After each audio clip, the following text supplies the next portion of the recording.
music, how it works for them, and the new site that they are going to open very, very soon. And it's been really hard not talking about it until we put the post up the other day.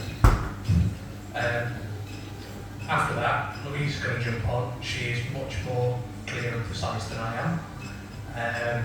Louise runs the Liverpool Food Network and Spaghetti Group, which I think most of you actually know Louise already. After that, John's going to jump on, and hopefully he's far more good than I am. And at the very end, there's me. And that is the point where if you want to, you can leave, because I'm going to trail off as much as I am now. So, saying that, I'm going to jump down and pass it over to Ben.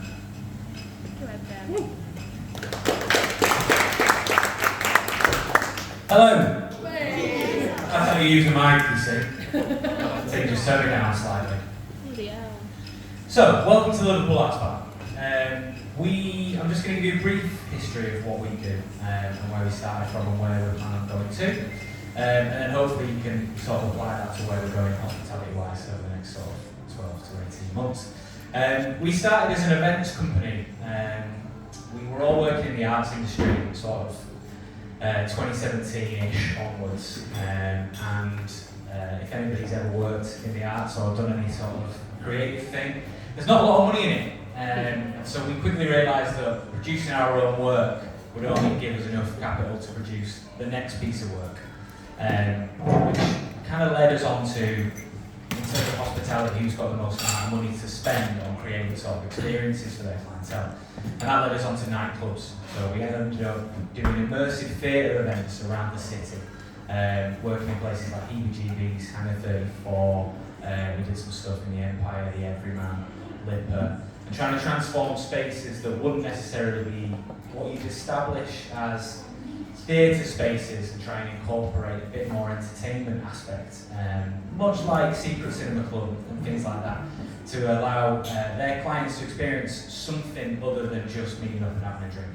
trying to create a memory for them, and that allowed us to do several events across the city, and it wouldn't just be our advertisement that was drawing these people in, it would be the individual venues themselves, you see. And then around 2019, we had our rehearsal space in this building upstairs, and we got a hold of this venue. Needed a bit of injection to it in terms of bringing clientele in. It was currently an afternoon tea place, and it was around that sort of time when that started becoming out of fashion. So late sort of 2010s, we kind of come out of that punk afternoon tea kind of experience that people were buying tickets for, and they were kind of 10 a penny at that point. So you noticed that the sales were dipping, and we obviously wanted to have some sort of platform in which we could run our events.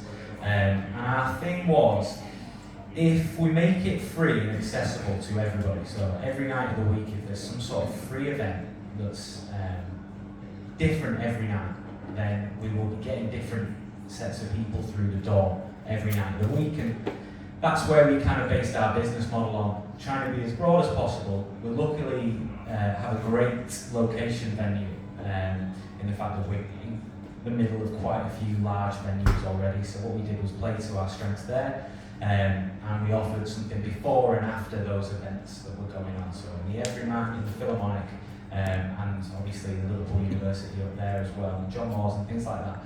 And we look at what they were doing, getting their clients in. So especially with the Philharmonic, got 100 people, 200 people, 300 people using that venue 3 or 4 times a week, pre-COVID, I have to say. I mean, it's getting back to where it was, but not quite there yet. But we make sure we have an event on before and then after that event, so that when people were trying to not rush home, and we're trying to capture that crowd. And that's one of the main things that we've kind of developed. We try and make it as accessible as possible to the surrounding area that we're already in. So we work well with every single person on the street to try and maximise the footfall to this area. So, you know, we close at 12 o'clock, and one of the main things is, especially nighttime economy, that late night traffic. We notice that we have a big surge in sales later in the evening, and it's how we incorporate more sales prior to those busy periods. So for us, it's all about events, and it's all about grassroots. And so we have something on every night of the week, which allows us to hit and maximise our clientele.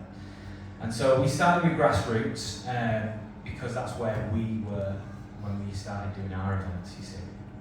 And it's quite interesting how we facilitate and produce a lot of our own work when we first opened. And then people could see that it was a platform in which they had their own ideas for events. And so now we don't have, I mean, we're chock-a-block all the time, but we don't necessarily do our own events anymore, but we provide a platform for people to sell their own events on. And that allows us to facilitate a safe environment for people to try events that might not necessarily work on larger stages around the city. But it also guarantees that people will bring 40, 50 people every night of the week, which for us means that we can take a risk on the next thing, the next thing. And that's one of the main things that's helped us focus on what the events kind of actually are around this area of town. There's not really mid-range events. You either have grassroots open mic where 5 people might come and they all get up and do one song each, or you go into at least a 100-seater venue and you've got to sell that out to even make a profit.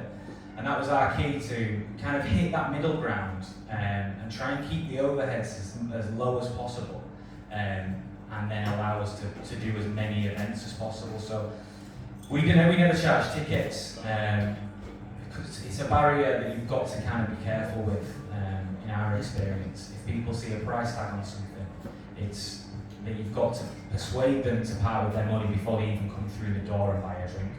So we were offering free events, and then we were trying to guarantee a bit of bar sales to offset that. And that's where we kind of ended up. And going forward, we've actually, as Gareth said, just got a second venue, and we're going to try and roll out this model. It's quite unique in this building, but we've kind of diluted what we think and what we perceive as our brand. And we're going to be opening a new venue in the Baltic. We're going to be offering a very similar thing there. It's going to be Elevator Studios, and that's a massive digital, animators, musicians all use it, and we want to try and incorporate that to do a bit more larger scale events down there. So almost treat this as level 1 and have your grassroots, emerging artists here, and then give them a second venue to be able to push that to, where we can actually push that capacity to 100, 200 people. And then there's clear progression for these artists that are coming in and trying something new. And we can say, like, yeah, you can sell 10 tickets here, or get 10 people in, and then we'll put you on a Saturday night where we're guaranteeing 100 people. And then, oh, you've done well there, we'll move you to another venue. And then they've got a following who've come in every week to see them. And it's costing us little to no effort to maintain that. And that's, being a supportive network to artists has always been our thing. And I think it translates across all forms of business, so that, you know, if you create a network in a neighbourhood and supportive more than anything, then people will return, and including that with experiences as well, and trying to create memorable nights for people. In our experience, has worked. We'll see what happens when we open the next site, but I'm keeping my fingers crossed. And that's what we've enjoyed doing, and that's what we're passionate about, making sure that arts are accessible as possible.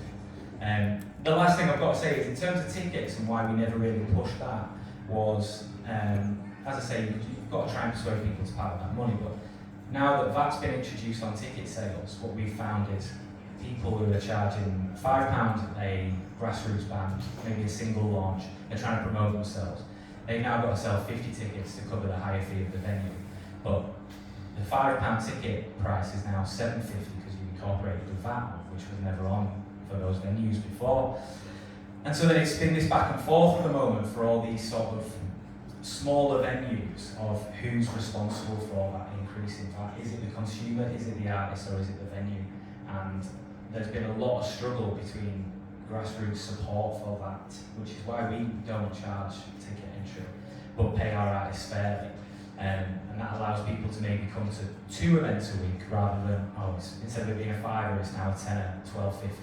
I'm only going to go to 1, maybe 2 weeks. And that's why we've kind of tried to stay as adaptable as possible. And these were all things that were slowly being introduced before COVID, and it's all just been accelerated after that. But we've had, again, massive support from people like Gareth, who've helped us through the muddy waters of accountancy, and allowed us to focus on things that we're passionate about, which is obviously the arts. But these three are going to be the experts. I just wanted to tell you about us and what we can do. If anybody's got any idea of events, trying to push something, this is probably one of the best and safest places to try something like that. So feel free to grab me after. Who's next, Gareth? Who do you want me to introduce? It's me. All right, come on now. Nice to have you. Thank you very much.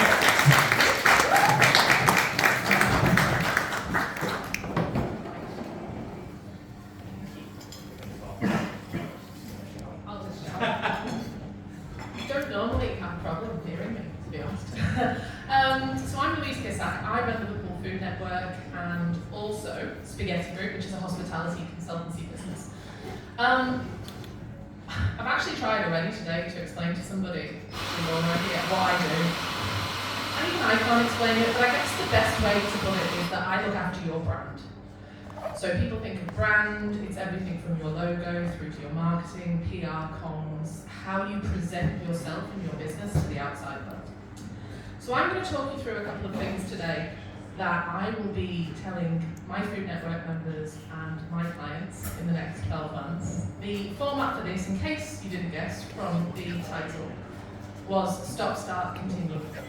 And each one of us today is actually going to give you 3 things that we think you should stop doing, 3 things you should start doing, and 3 things you should continue doing in our various fields. You're not going to agree with this because it wouldn't be fun if you did, would it?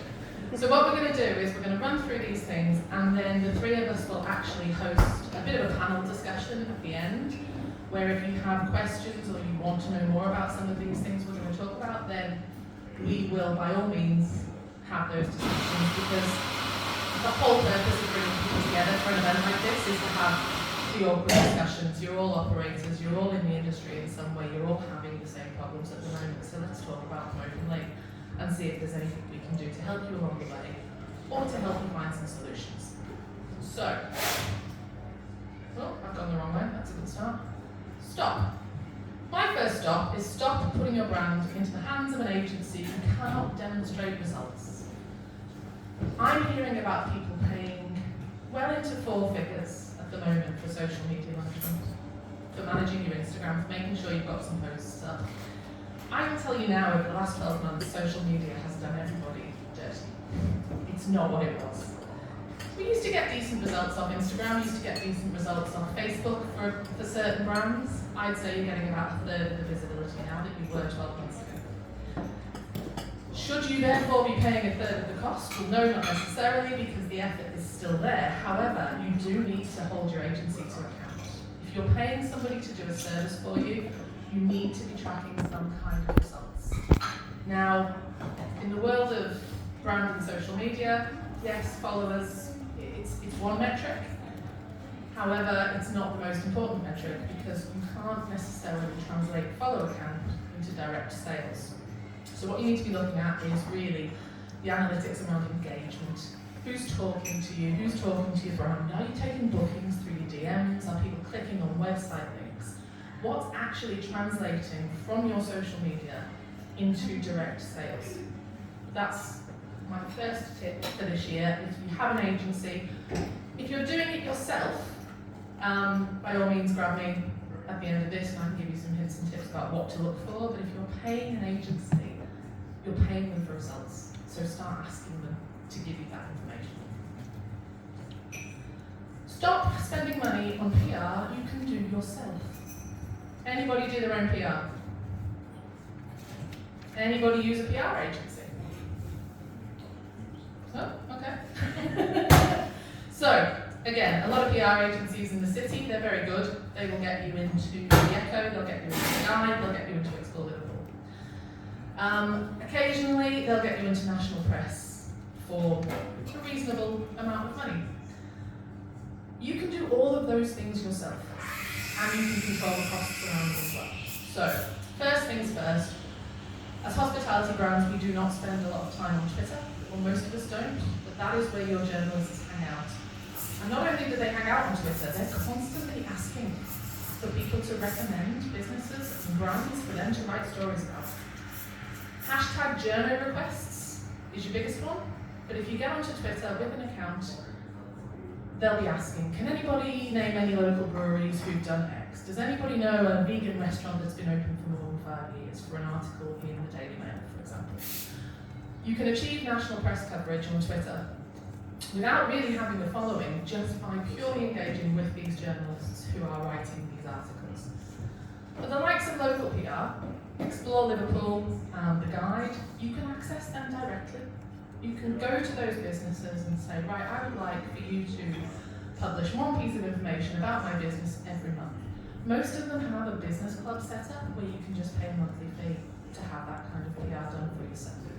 Yes, you will write your own press release. They can give you some guidance on how to do that, but it's probably going to cost you about a third of what it will cost you to use an agency to do that on your behalf. So it's worth having a look at.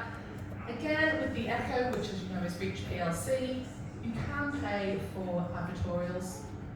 They will actually take on public interest stories quite quickly as well, so it's always worth approaching them directly.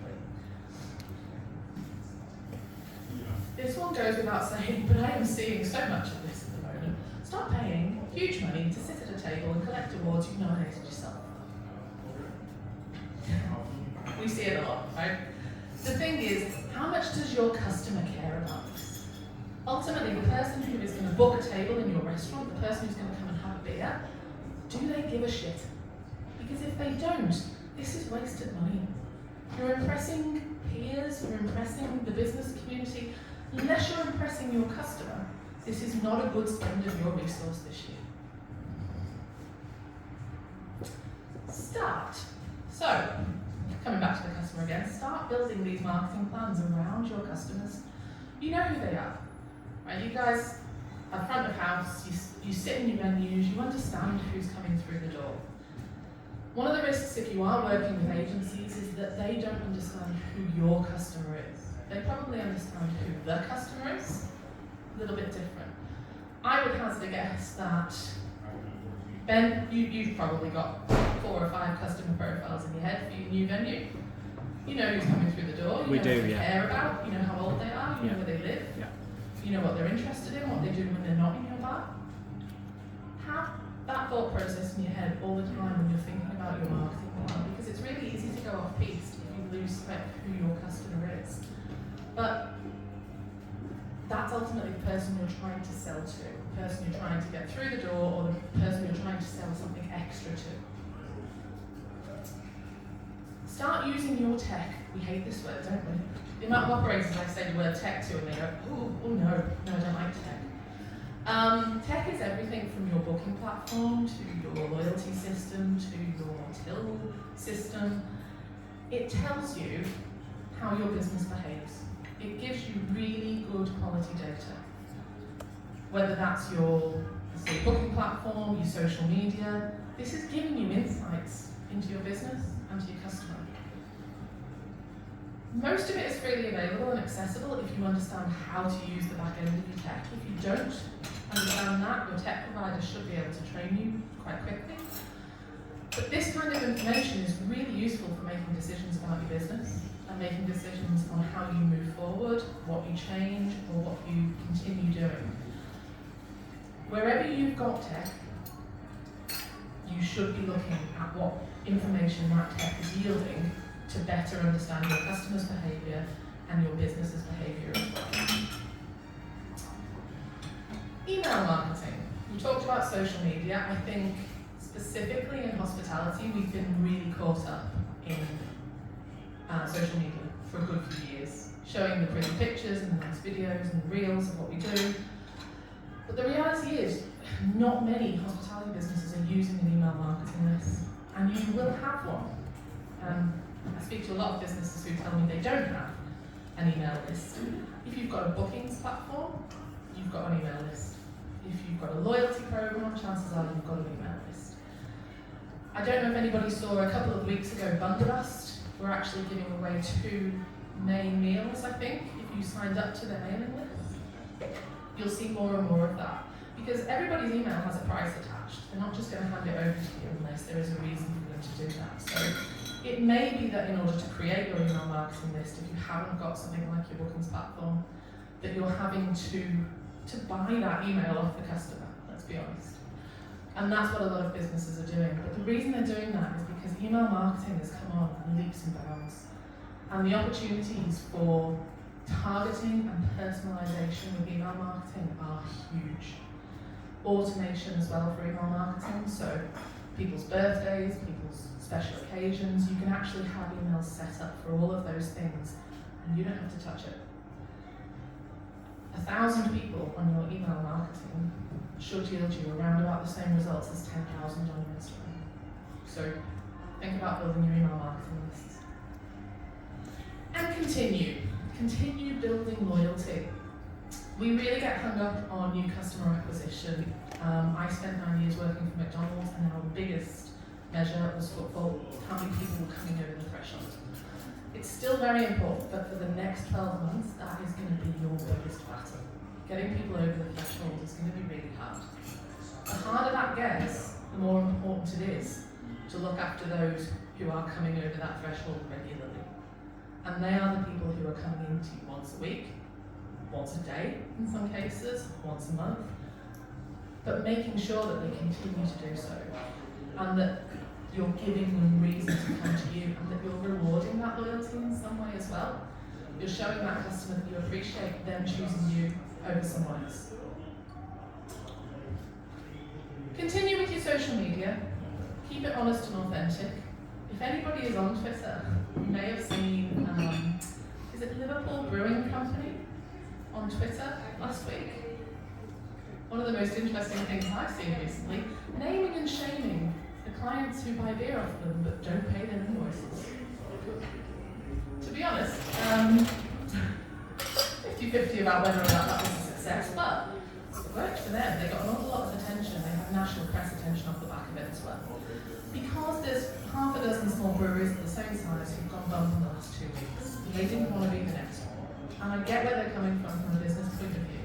And their customers absolutely loved it. Not the customers they were naming and shaming, but to be honest, if somebody isn't paying your bills, then you probably need to reevaluate whether or not they're a good customer. Tell honest stories on social media. Tell people what your business is facing. Don't give them the sob story, but give them the honest, real truth. The more honest you are, the more that's going to resonate with your customers. Whether that's talking about your staff, whether that's talking about your menu, whether that's talking about your own business process.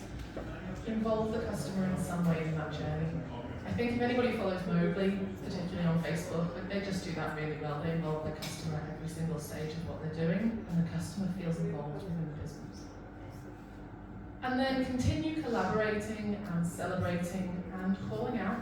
You know, the reason I started the Liverpool Food Network was because I couldn't really see an opportunity for people to collaborate in the city, in the food and hospitality industry. My background is actually in construction. We're really good at this. Like, we get together all the time and swap references about great electricians and good plasterers. But we don't do that so much in our own businesses. We tend to find our own suppliers and we keep hold of them because we're a bit scared somebody else is going to steal them off us. That's not how we should be working. If somebody's doing a really good job for you, tell everyone else. Because the bigger they get and the better they get, the better that's going to be for your business, the more stability you've got. And we can all work together, and there is room for that. You know, we're competitors to a point, but actually those who are collaborating and doing things like having other brands pop up in their menus, that's just introducing another market of potential customers to you.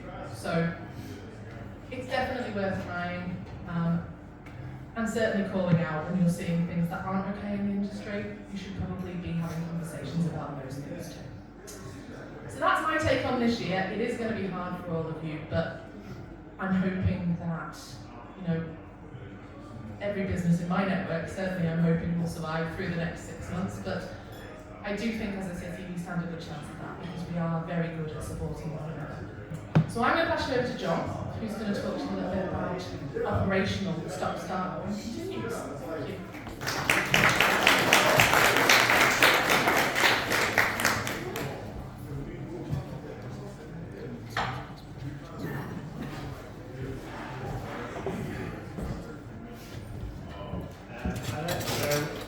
I'm John G. A few people in the room who are previous future clients.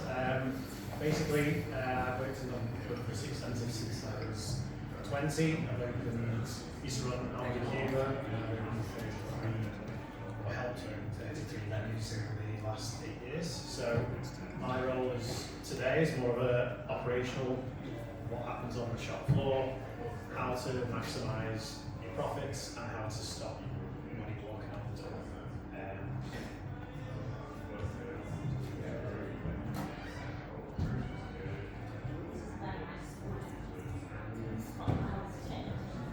Okay, so obviously this is a January job for most of us. Stop being overpaying for the suppliers. Figuring why I'm smiling in the back of the room because they win every supplier review I ever do on non-food and liquor. So I have a list of preferred suppliers. Every time I do evaluations of food, liquor, non-food and liquor suppliers, energy, other brokers such as card machines, the same names come up time and time again, or they're there or thereabouts. I think it's a January job for most of us. When we're quiet in January, that's just something we look at doing. With the volatility in prices of everything at the moment, we really need to be doing this every quarter. Every 2 to 3 months, we need to just sit down and take half an hour and look at all of our supplier pricing, and not just battering them and playing them off against each other, but looking at, did we get the credit note for that wine that came in, a couple of bottles were smashed? All these little bits and pieces. Suppliers are having to be very adaptable to it. All the information is freely available. Just get on the phone, email them, get your rep in, and hammer them every couple of months, not just once a year. Okay, something that I always find that people tend to neglect, especially when they get busy, is the environment. So we're talking about environmentals. So litmus test is what it used to be called from TGI Fridays days, benches. So lighting, temperature, music. When you walk into a venue, who's doing your playlist? Have the staff got bored of your playlist that you've set up with all the tunes that you're happy with? And are they just playing what they want to hear? If I speak to any music agencies, it's the biggest cause that they see a decline of business and staff are playing something that's so off-piste. I'll use a business over there on a Tuesday night listening to the best of some bands that you've never heard of, and it's just not representing your brand, and people are walking out the door going, come for that one drink, I'll probably have to back again. There's the environment spoils by it, their own playlist. Is it too bright? Constantly venues are too bright. They've got the cleaning lights up, they're not keeping an eye on what environment it'll be nice to walk into, what environment's nice to be there to enjoy your time in the venue. Okay, this is a nasty one at the moment. I've just seen a post that Clockworks in Wilson Squares is just closed down. Another independent business that's having to close because it's unviable now. You've got the rising prices of energy going up, that is just coming off your profit. What you can charge for goods is not going up the rate it should be. The big chains are going to have to take the lead on this and start charging more for their product because you're paying more for your product coming in. So it isn't going to change. A lot of people are moaning constantly about it, and it's going to be a few months before we see anything really change in the industry. So my advice is get on with it. Okay, you've got to batten down the hatches, get on with it. There's a lot of people out there that do a lot for the industry. The NTIA is fighting the fight for the nighttime industry. There's a lot of people who are batting for us, but you really just got to knuckle down and push through. Or, for the sake of your mental health, just get out. Okay, there's no shame in it. There's lots of good businesses, good operators that are just going, I saw the light on lockdown. It was nice having evenings and weekends off. I want to enjoy my life. There's more to it than slogging our guts out. One of my sort of side hustles is trading bars and restaurants for people. I have a lot more people interested in buying and acquiring restaurant leases and venues than I do have them looking to sell at the moment. So there is help out there. There is people that are willing to buy and take over bars and restaurants. I know we've got Queen's just opened a new site. We've got Arts Bar open a new place. You know, some people are looking to take on venues, and there is absolutely no shame in just going. The rules have changed. The prices have gone up so much. I can't charge so much. My 15-20% profit margin has just gone, and it's going to be a good old slog to get it back. And I've just had enough, and I want to enjoy my life. So don't anyone think there's any shame in saying I had a good go. I made a brand. It was fantastic, and I've enjoyed my time. Okay, so that's a bit about the stock.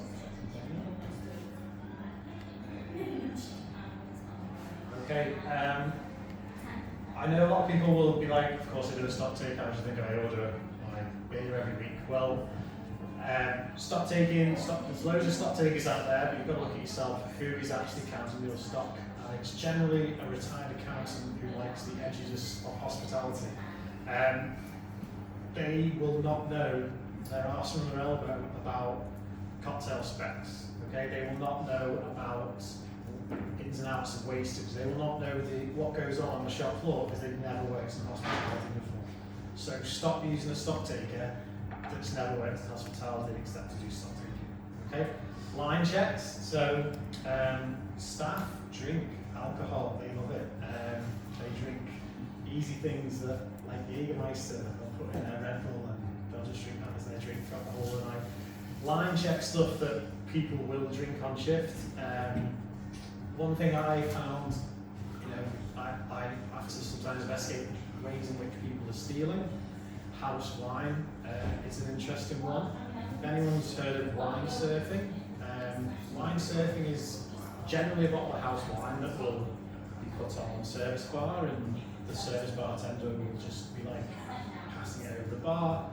People will put it onto a check, give them the bill, then when the bill wants to be cashed off, they take that wine off there, put it onto the other table that's got bottled wine, and so on and so forth. And every time that bottle surfs around bills, people get charged 20 quid for something, and no more wines go. All the wine's going out over the bar, so that's disappearing, and your sales are disappearing as well. So keeping an eye on line checks of high volume items like that. It's hard with house wine because of glasses, but you know, whole products like bottles of beer, tracking your staff drinks, etc., etc. Staff love Jägermeister still. You know, skittle bombs is what we used to do when people got onto the fact we were drinking too much Jäger, and all these other little bits and pieces. So it will always happen, hospitality, but just it's something I think we need to take a bit more care of. Okay, Louise mentioned it before, but tech. I think Gareth's probably going to mention tech as well, because we just argued about which bit of tech we'd all talk about. The tech that I would like more to take more care of is look at your till systems. Like Louise said before, on social media insights, all your till systems have lots of different information that people have bothered to put there, so use it.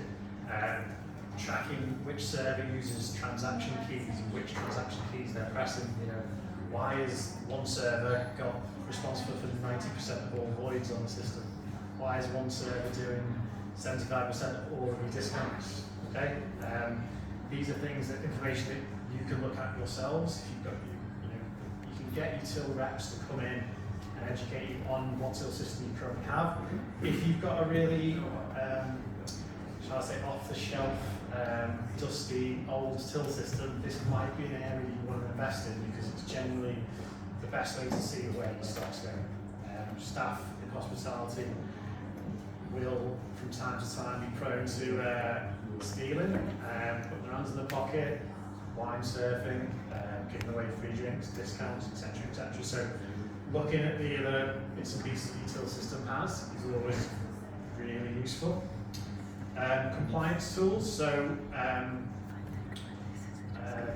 apps such as Trail is really good for emailing you at the end of the night to say that you scored 10 out of 10 on your EHO that day, which is, did the chefs put all of the fridge temperatures in on time, did you open and close the venue correctly, have you set the figures, blah blah blah blah. And these are like, if you, as a business owner, you're not going to always be there on a quiet Monday, Tuesday, Wednesday night, but if It's just a really good tool that can remind your managers and people responsible for your business to do the things that they should be doing in the right time frame. Wage control as well.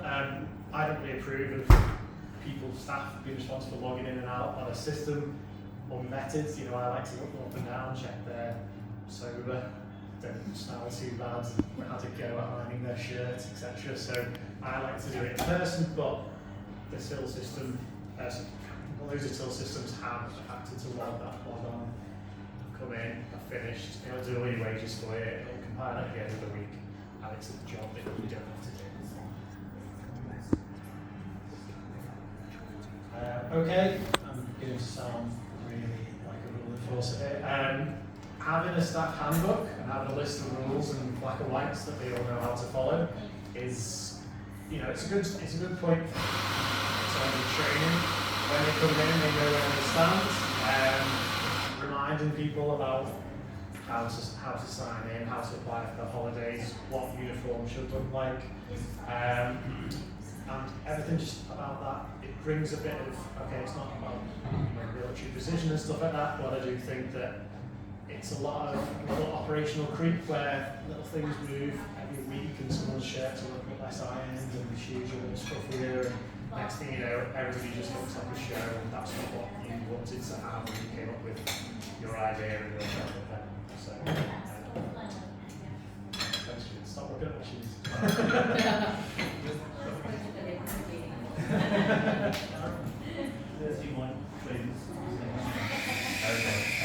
Continue. Hiring staff at the moment is the hardest it's ever been. Lockdown was terrible hospitality in terms of everyone has to work for Amazon and the likes, and people were like, evenings, weekends, this is great. I love daylight, getting weekends off and going on holiday whenever I want. But now it's back to work, but we've had Brexit, other few bits and pieces have changed, and there doesn't seem to be as much interest in hospitality as a career. Tips are horrendous now because cash is disappearing quickly. So your internal tips policy is something you really need to look at in terms of, do you service charge every table? Is it 10? Is it 12.5%? Do you do it on every table or just large parties? If you have a card machine over the bar, does it automatically go to a screen that says tip before it goes to the amount? Okay? If it does and you force people to do that little extra step of, no, I'm a dick, I'm going to sit, and they just press that button and they don't sit here. That's an effort to do that. It's much easier just to go, yes, I agree, that's representative, and blah, blah, blah. Okay? Having that policy as a business is really going to help you retain staff. Having a good culture of, staff days out, continue training, not letting bad apples get away with stuff, keeping someone on who's a bad apple, being home all the time, eternally, etc., can have a really big impact on the rest of the team who may be telling them and they'll leave. If you have a really good culture, you'll find that lots of other people from other businesses will want to come there for you. Okay. I've covered a lot of this already, but think about your training program. When a new member of staff turns up, do they just go with the most they've experienced and they're with them for a couple of hours? They get shown around the venue, they show the till model. Are they like doing any specs tests? Are they trained on wine? Are they trained on coffee? Who's doing the training? Who's signing off the training? And once that 2-week induction or training process is finished, what then? Are they just left to get on with things? Do they know that there's management training that they can apply for, supervisor training? Do you have structured training within your business? Can you send them to free training in hospitality? So send them to wine training, send them to spirits tastings that are on Pedro, host them all the time on Hospitality Exchange. There's a beer one every couple of weeks. There's loads online. It's better if you can go in person. There is loads of free training out there. And just take advantage of it, encourage your staff to go. They always result in a piss up at the end of it, so it's free alcohol. Alright, you have to go on the day after, but there's always a kicker. The last one now, salesmanship. It's sort of potentially becoming a lost art with people moving towards apps for ordering, but how often do you think your staff will know enough about wine to push that more expensive bottle? How much will they sell coffees at the end of the meal, or think, oh, I couldn't drink a coffee now? Well, loads of you will still drink coffees after dinner, so they don't fall asleep with the wheel driving home.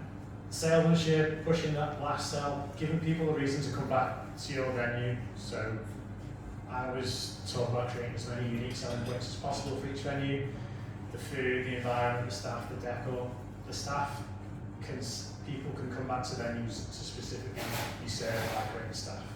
Okay, so if you have staff that have not just sold people for the benefit of getting that extra tip at the end of the day, you have people who really want people to enjoy their time there. You know, if I go to some restaurants, Queens for instance, I'll probably ask, what would you recommend? What would your recommendation be?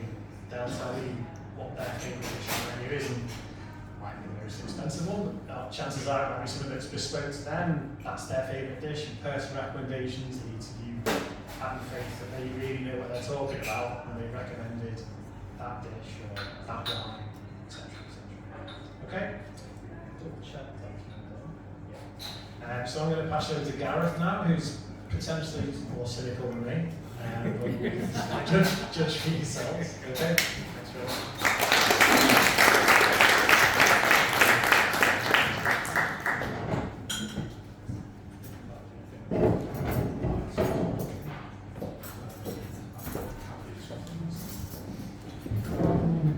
So I've now 2 pints, so I'm getting more than I was at the start. I know we've all got the show so far, so so first, my name's Gareth again. I'm an Everton hospitality accountant. My background was chefing. I've been in the industry for about 14, 15 years all in all, from one side of the place or the other. I work with about 150 venues off the top of my head. I'm not working 20 or 30 prior to that. So, got a little bit of an idea of what's going on. That's sounding really big-headed and didn't apologise for that. So my first one, about, stop burying your head in the sand and ask for advice. Lucas is probably going to get picked on just as much as John will in a bit. For me, hospitality isn't one of the industries where you just wing it. Loads of us have done it. For me, for my business, winging it was fine at the start because I work from home, I have no overheads, but for you guys who own venues, winging it isn't an option because the amount of money it takes to get set up. But trial and error. But for me, most hospitality businesses have a net profit somewhere in the region of 8 to 15% at the moment because it's come down massively. So winging it and trial and error mistakes aren't really a thing. You miscalculate your GP, or not 5% off that. That's the difference between you being able to pay that man and not. There are loads of support businesses like me, like John, like Louise out there that can help you do shit or do it for you. Don't get me wrong, a lot of us aren't cheap, but what you spend on something like me or John or Louise or any other support business out there in the short term, literally saves you thousands in the long term. Again, I can start pointing people out and looking away for hands and tell me the same thing. Throwing money in the bin, so unfortunately a lot of what I'm going to talk about has probably been covered by John and Louise. Big chunk of mine is stock and wastage. John's covered stock takes, so I don't have too much to say on this. But what I find from my point of view, the first thing that I ask any new client when I go in is, what's your GP? How often do you count your stock? And the normal answer is, I think it's somewhere between 67 and 70 or 70 and 75. How often do you count it? Monthly, or when I can. Or we have someone external do it. My main issue with that is, if your stock's poor and you're counting it monthly, it's pretty much like saying, I know there's a problem with my stock, but I'm not going to do anything about it. For me, stock counts 100% for every week. It does take time out your day, but for you, for everyone here, if your GP improved from 67 to 72%, your revenue, your profit, if you like, is going to go up by £5,000 off every 100k revenue. And if you're somewhere doing obviously $500,000 net a year, it's 25 grand just by spending an hour a week counting this stuff.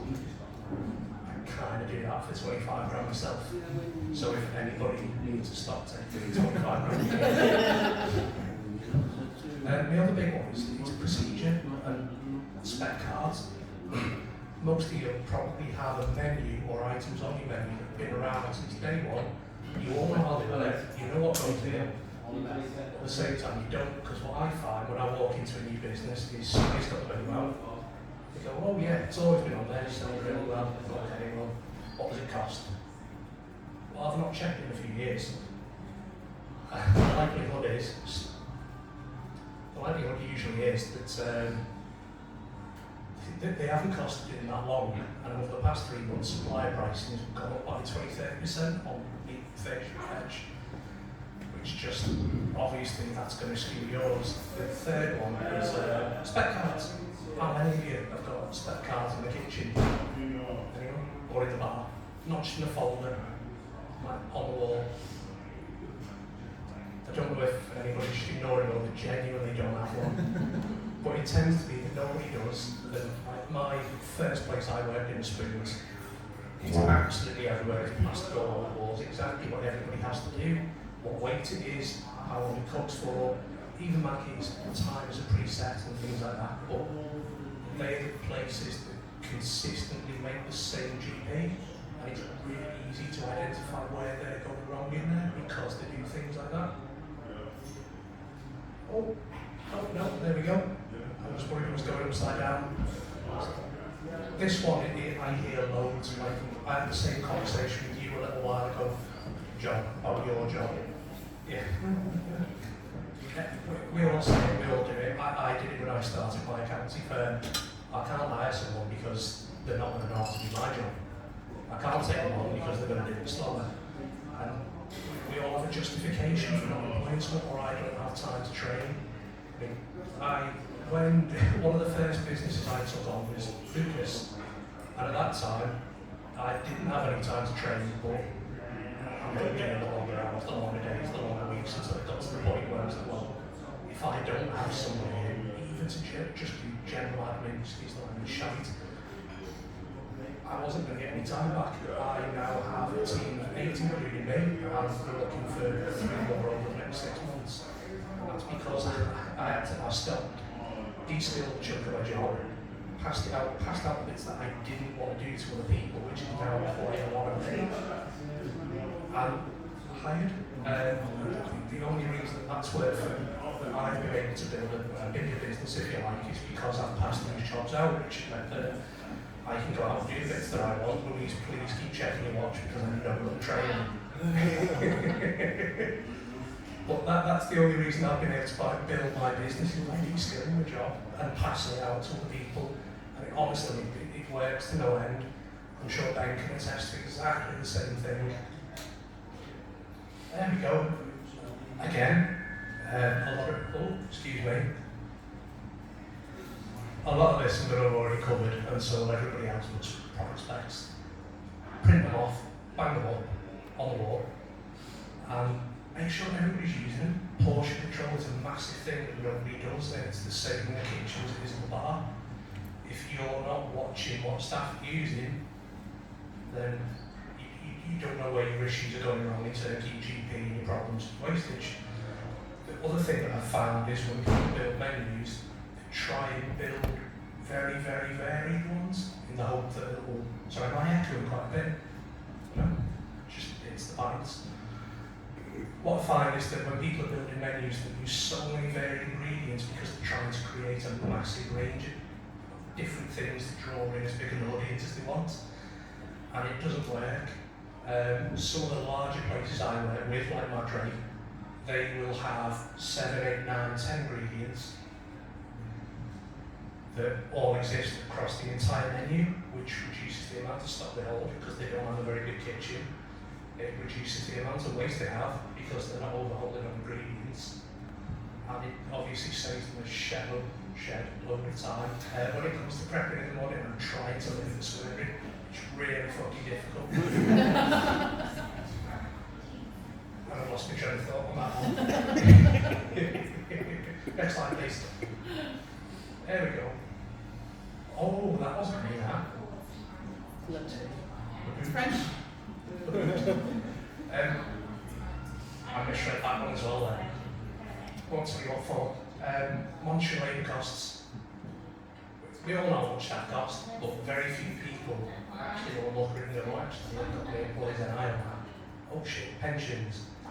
I won't ask anybody to incriminate themselves on video whether or not they've actually set up a staff pension, because it's fucking shocking the amount of grants they haven't. But when you're costing out your staff, a really, really easy rough guide is 16.8% is the cost of employees NI and employees pension on top of their hourly wage. Dead easy. It's not right. I can give you the proper formula for it, but I'm not going to pull spreadsheets up on a slideshow because my wife told me not to. But 16.8% on top of whatever their hourly rate is gives you a bit more of it's a rough idea of what the actual effective labour is. And then what we want to do is actually have a target of what our labour spend is. So, does anybody actually target their labour? I know you do, but you know, I can't keep pointing at you all like that. Anybody employ staff? Bloody hell. Yes. Yes, there we go. I know what your target is, and you do alright to be fair. Thanks for listening. That's this man for you, these three. Cracking lad, that's why they pay you so much. Yeah, sorry, so, alright, if you know at the point, yeah, where you're employing staff, you know at the point.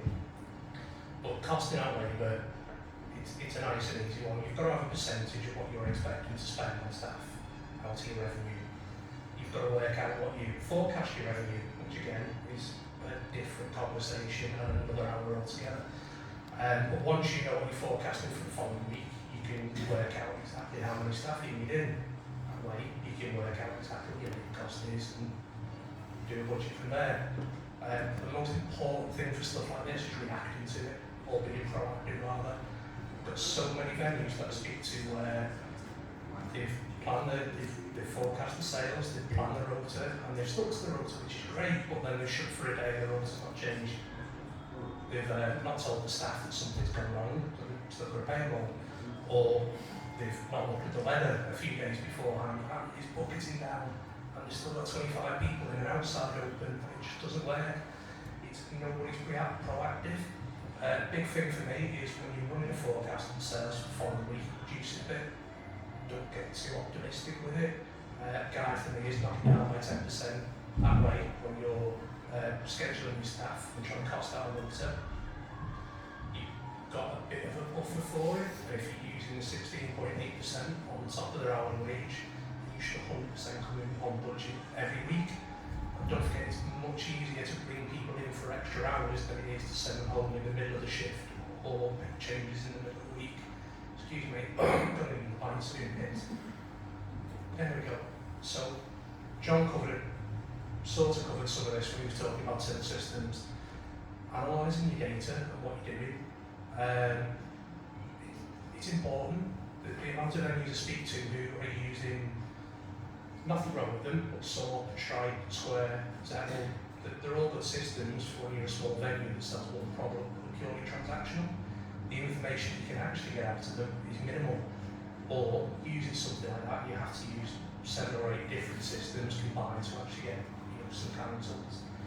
Using a halfway decent till system that usually has a monthly sort of subscription to it, find absolutely everything out on it. You can play around to no end. But I know the art part use good tills because you can pull out all the data you want.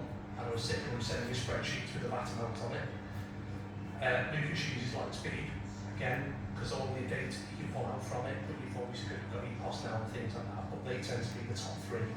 We can see everything. They all have a monthly cost, but at that point, I'm sure we've got a card rep in here that will tell you it's much easier to, on a separate terminal, on a better system than it is trying to do it through Square on a flat fee on it. But the data that you can pull through on a decent till system is amazing. Rather than looking at your average transaction, you're looking at average spend per head. rather than looking at you've done £2,000 in a day, you're looking at the hours that you've actually done it in.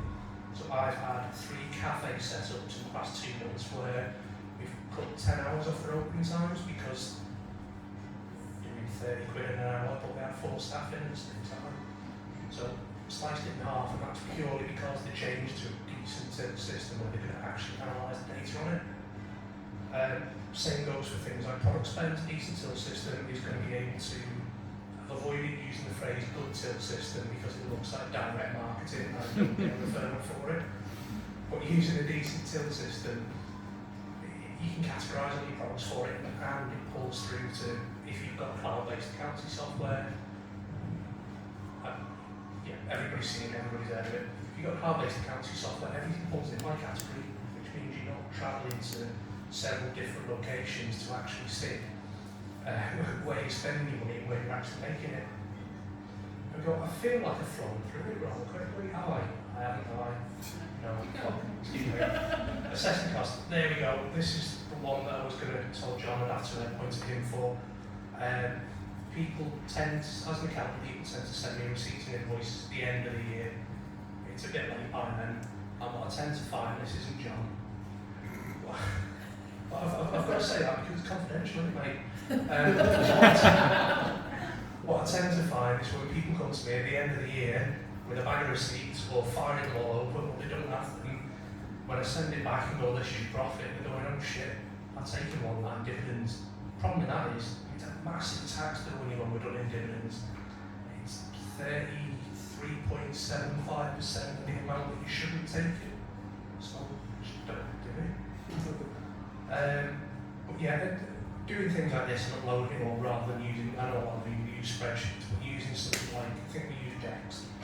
So all of our invoices and receipts go into Dex. Dex pulls out all the data, we compare all that in Xero, and Xero tells us what we're spending per supplier.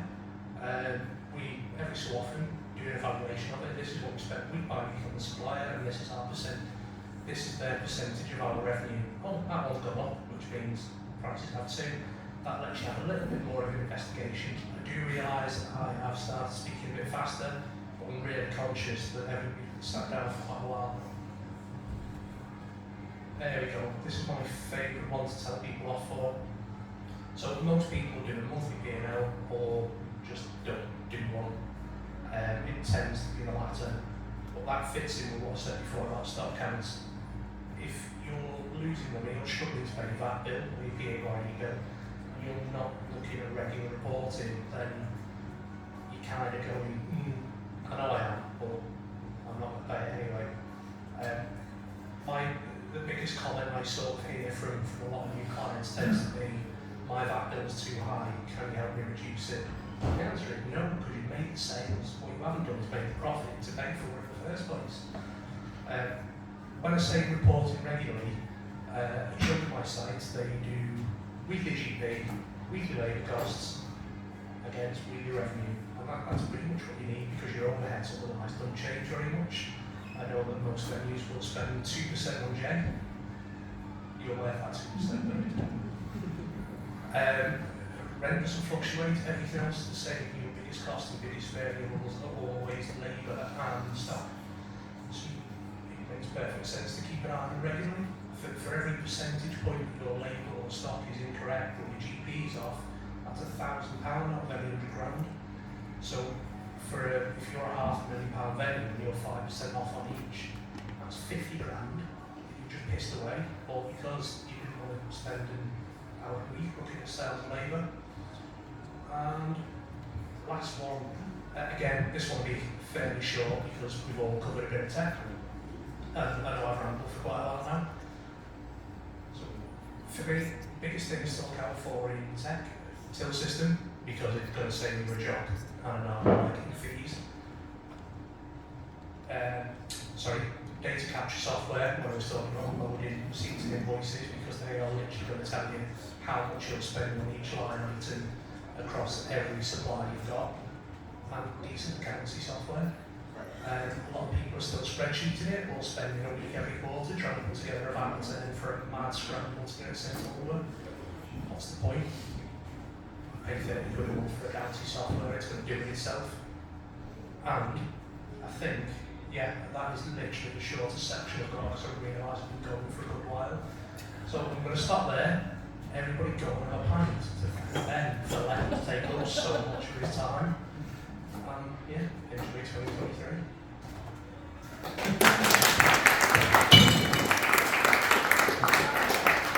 Gareth, you promised a Q&A.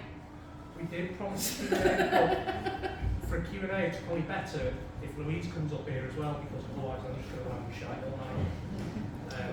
Which I don't like doing. Go on, John, if you want to. I'll move around here. In terms of labour percentages, is there a standard percentage of your revenue that you should be targeting? What I mean, Sounds like a accounting question. Yes, it does. Definitely does, though. Sorry, I just shut that down there. Yeah, it's probably far more expensive. Probably costs more than a charge. It depends on the venue. So if you're wet-led, a lot of places tend to reach between 24 and 29% for a wet-led venue, or bar only can be slightly lower. Those that are really food-heavy tends to get closer to about 33. It honestly depends on the experience you're offering and the wage you're paying, but 33% is kind of like the top end of what you should be going for.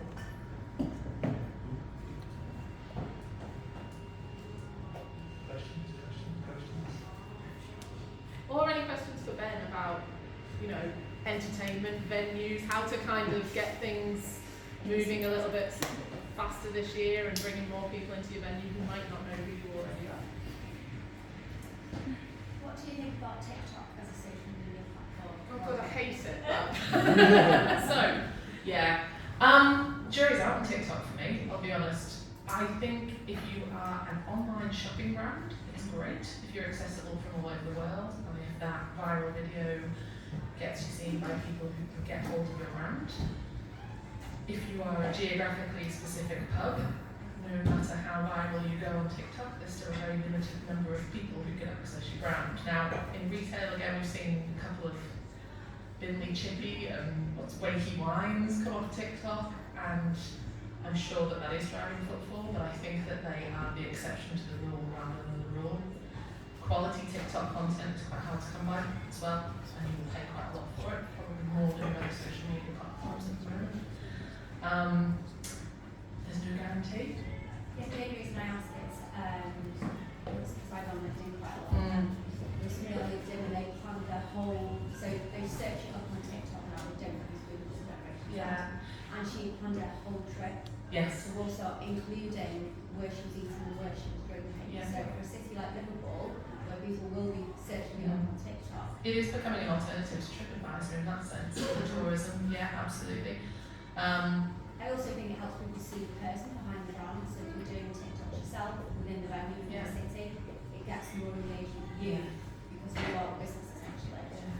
I mean, face to camera on any platform is going to get you that as well. If you think of the brands who we feel invested in, who we, you know, as consumers know the person at the head of that brand, it's because they have put their face on that brand. Not every business owner likes doing that, and I understand, but I work with a couple of restaurants on their social media accounts. I know if I put the owners onto their Instagram, I'll get about 3 times the engagement as if I put their top selling dish. Yeah. So faces are certainly a better thing. Not everybody is comfortable with it, and I understand that, but it certainly will help. sorry, You mentioned, that's a good thing. Thinking up on it. Why doesn't like a load of bars and restaurants get together and do collaborative to each other? Yeah. Big TikTok things. yeah, I think marketing Liverpool would probably be quite interested in something like that. You did touch on LinkedIn there. If you're not on LinkedIn in hospitality, you should be. It's like the platform people forget, but actually, yeah, it's I've had more referrals from LinkedIn. yeah. 6 months and I have in 4 years. Yeah. Business people, Yeah. a lot of it is people doing the same thing and reach out to that person. So when you go, do you want to collaborate and do this? And they come back to me more so than on a DM on Instagram. Got hundreds of people and clients and people go, oh, I've done this, I've done that. And you're Instagram, you look at DMs, it's just forward. More recently, That's just good. I think only because I moved to LinkedIn that social media. So because I couldn't stand it anymore, so I moved to a more effective platform and I found there's more honest referrals from that. For B2B, absolutely. And if you are a venue or you are a restaurant, don't discount that B2B sales. There is a brilliant network in the city called Developed Together.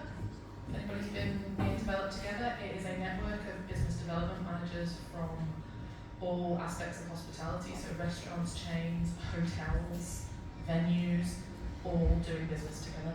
And I think that is certainly something that you should be looking at as well.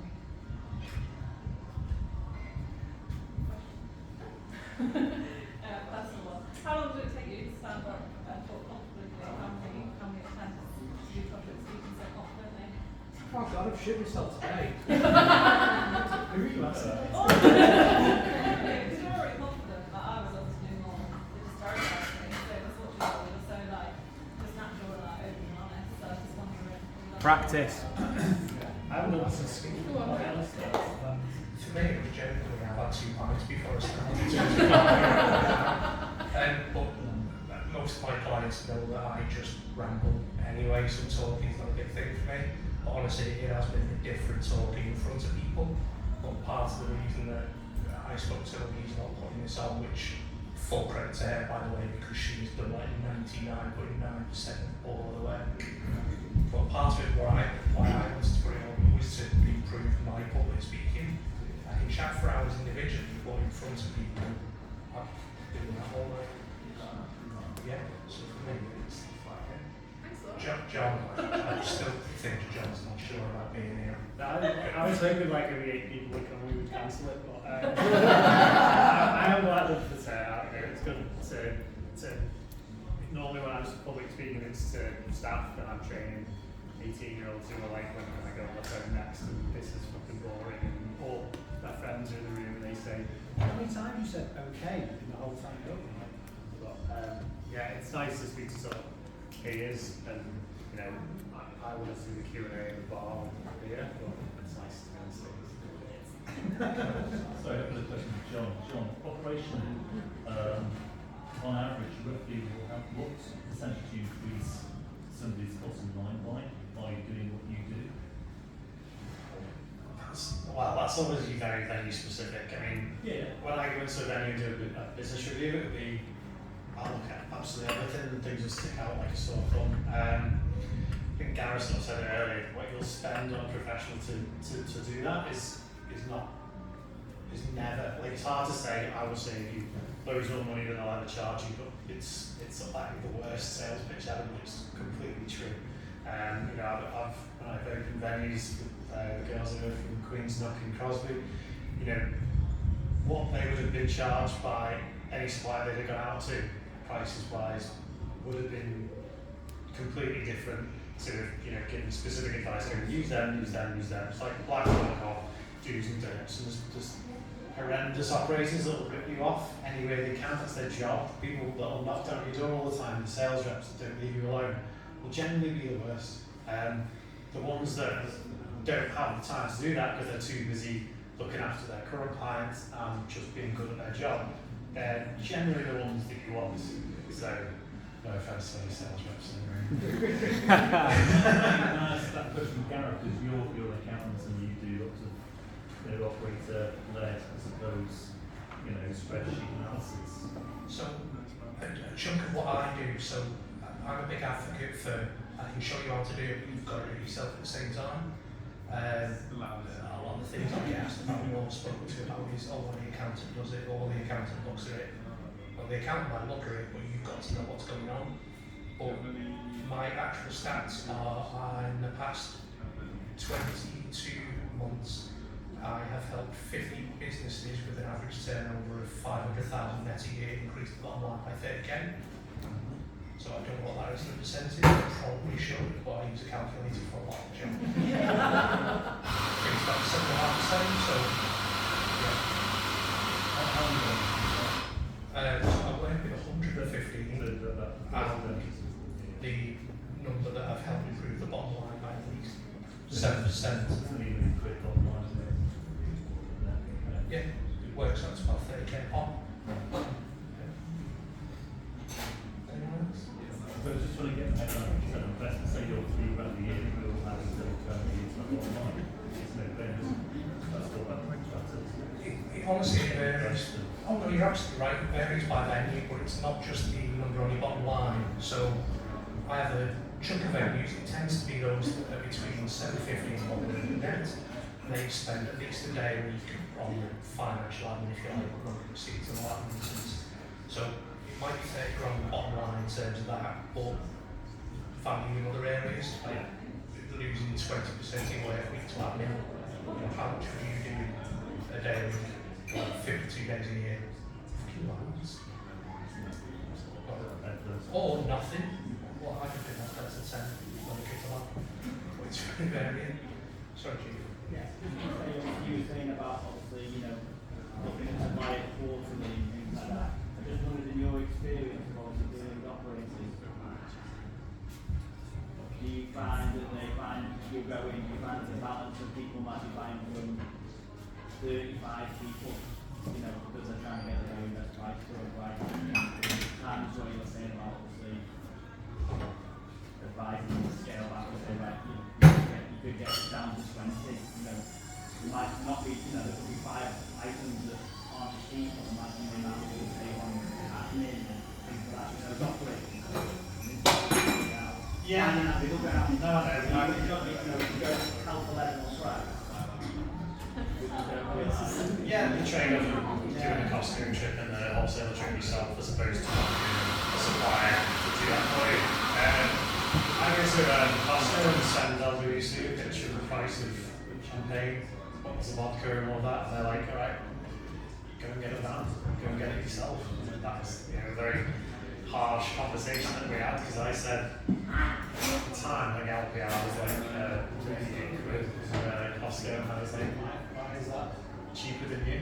You know, they were like, go and spend that time, go in a van, go and do it all yourself. I know businesses that wouldn't ever dream of just using a delivery system to deliver all their products, and they have to go to the wholesale, they have to get that extra bits and pieces off the bill. Their prices fluctuate. You know, you get the benefit of some suppliers is they will lock you in on a fixed price. Fruit and veg suppliers, seasonal prices on fruit and veg, you can get a fixed price for a period of time off certain suppliers, which then you know where you're at with your GP, and you know when you're at when you do your review with them again, and you know they'll stomach the pitfalls and the highs and the lows, but so you're paying £2 for a bucket of strawberries all year round, you know where you're at. Every business is a different case, but the time effort figuring out to mess around with suppliers, order everything in, get it all delivered, you know where you're at, and then concentrate on saving money on your aspects, make sure everything's to spec, make sure you've got the GP coming in, make sure that your wastage is low, make sure your rotation is good. Time and money, there's no fixed answer really on that one. I would always prefer to go out and pay them something that we would get.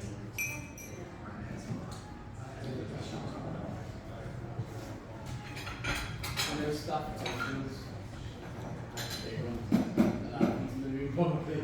So, any advice on the tip on how to keep staff? Not just the saying incentivize them or culture, but what you actually going to do, what can you do to keep your staff?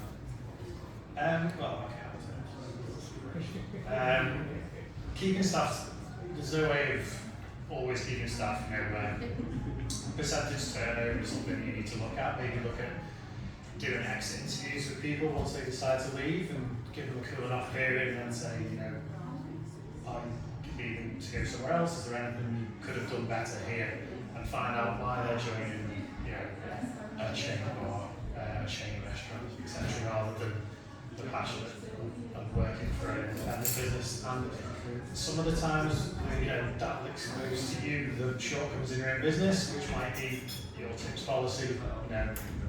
Obviously there was a scandal years ago about skimming tips, and there's new legislation coming in about the tips that you will have to pay to agency staff as well as regular staff, and how you're not even allowed to charge an admin fee for processing it, which you can. But you know, looking at your own culture, staff days out, staff Christmas party. Staff Christmas parties every January for hospitality generally, but can you do anything throughout the year to encourage that?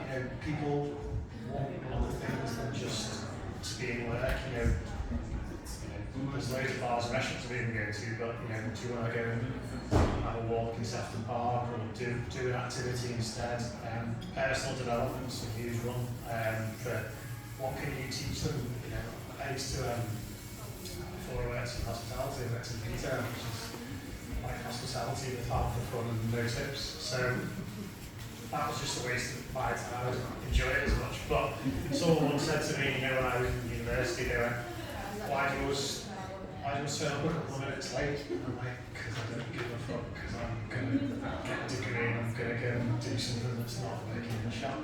And they were like, well, you can't take a piss out of everybody this is their career and this is their job because you don't give a shit about the rules. And you get promoted because you're the hardest working one, but you don't because you do this. And I didn't realise that I was like effectively just giving two fingers up to everyone who that was their career, that was their life and everything like that. And that I consider myself a reasonably intelligent kid and that had to be explained to me.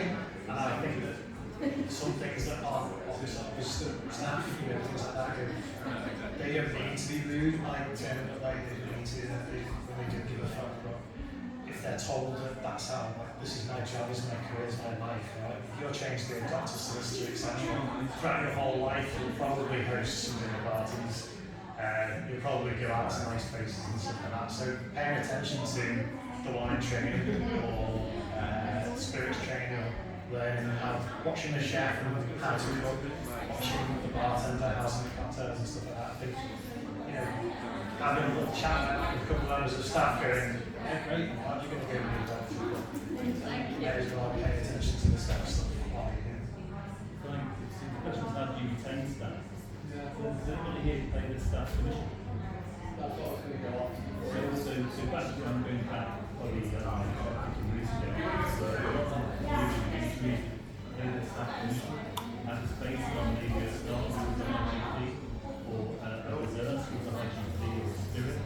So they can get the staff in whatever shift, so 10 of these, 10 of those, whatever, they're paying and the reserve and that with an IGP. And a lot of the staff are actually making more money on commission than they were on the hourly rates and hourly rates. And it seems to be gone. People don't seem to do it anymore. I think you really should look at that if you're an operating venue. It's quite a cool way of doing it. It's amazing the margery and the competition puts in the staff on that particular shift. And everyone has a laugh and it's actually work, it's fun again. And I think we've got to start fun. Then going to work, I think with the COVID and all the bullshit that's gone after that, I think that's what we need to do, reinject into our venues. And if we do that, then guess what, we'll have an issue, we take it down. That's my intention. So we look like that. Do you get that? I was just going to say on the retention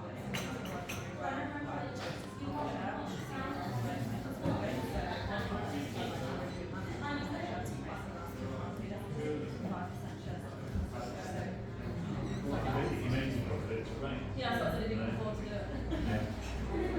You're exactly right, because that's something I do in my business. So, I work, it's similar in a sense to commission on the profit share. So, all of my staff get up to, depending on the size of the client, up to 20% of the net revenue we get every month for bringing it in. So it's work that I then don't have to do. It works really well. So, my staff are all, majority of us part-time, but they go above and beyond and some absolutely hammer the hours because I don't ask them to. It's a bit different for me because my staff want freedom to work when, where and how we want, but because they know that they're going to get something extra for the job they're doing just by doing the job, they plough the hours in like there's no tomorrow. That's Like to say they need to be making profit. Businesses that I see that have manager and chef profit share, you make more profit. Yeah. The owners aren't even It's funny. managing it because they're doing it on such a quick Funny ways to incentivise them to do a better job than the law. it honestly does work though, because a couple of my clients have asked me about the same thing. I want to give X percentage to my head chef, but I don't want to lose out. Well, you've got 100% of absolutely nothing, or you can have 95% of something. I'd rather have the 95% of something. I was just going to say on that, I think it kicks home the reality actually of the figures as well. So if you're on a salary for paying a chef £40 a year, that's one thing. That chef might be throwing, food in the bin, might be over ordering just in case, might be just extra hours with KP. All of those things, if you're on £40 a year, it's not for money. It really makes a difference to you.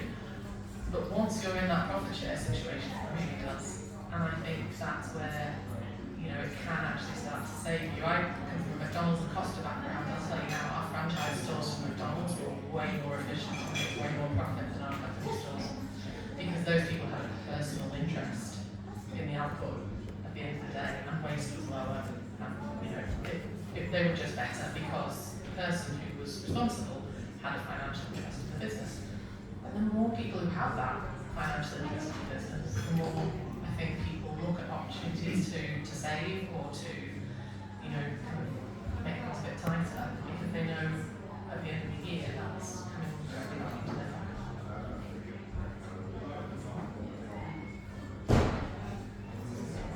Is it time for beer? 5 to 5, it's close enough. Right. I'll let you I was going to ask if anybody's got any last questions, but I don't want to do that while we're all stood up here. If anybody does have anything else to ask, just happen to understand while we're drinking. Louise must be disturbed. Otherwise, thanks for coming.